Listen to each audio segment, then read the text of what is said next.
क्या government guideline को ध्यान नहीं दे रही है या जनता बेवकूफ है?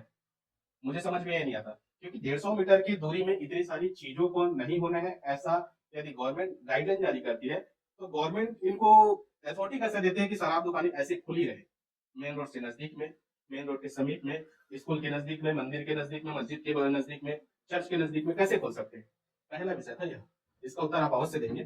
दूसरा विषय ये है कि जितने भी स्कूल थे, आत्मानंद से लेकर के काफी सारी स्कूलें थी, उन सभी स्कूलों को मर्ज कर दिया गया है और काफी सारे जैसे स्कूल को मर्ज कर करके दो तीन जो स्कूल थे उसको एक स्कूल में कन्वर्ट कर दिया गया है। ऐसा अभी जो डिप्टी सीएम जी है वो की जो कि विजय शर्मा जी है, उनका ही कहना है कि तीन चार स्कूलों को मिला करके या दो तीन स्कूलों को मिला करके एक स्कूल बनाया गया है। इसी का नाम दिए है युक्ति युक्तकरण। तो युक्ति युक्तकरण यदि आप कर सकते हैं दो तीन स्कूलों को मिला करके, तो क्या यहाँ नहीं किया जा सकता कि चार शराब दुकानें या पांच शराब दुकानें जो कि मेन रोड के नजदीक में है, इनको मर्ज कर दिया जाए पांच सात शराबी दुकान को, और मेन सिटी से कम 150 किलोमीटर या 100 किलोमीटर या 50 किलोमीटर की दूरी में इसको दिया जाए।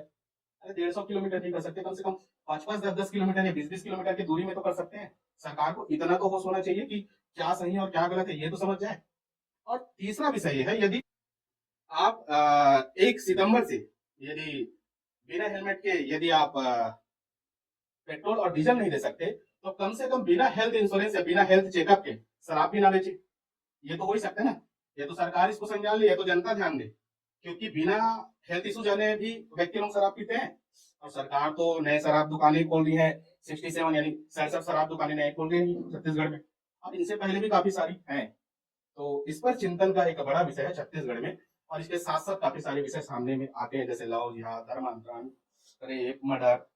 आपको पता है कि अभी 7 महीने के अंतराल में ही मेरे अनुसार मैं जो कि रिपोर्ट देखा हूँ, उसमें लगभग 214 लोगों की मौत हो चुका है शराब पीने से, और 150 लोग एक्सीडेंट होकर के मर चुके हैं।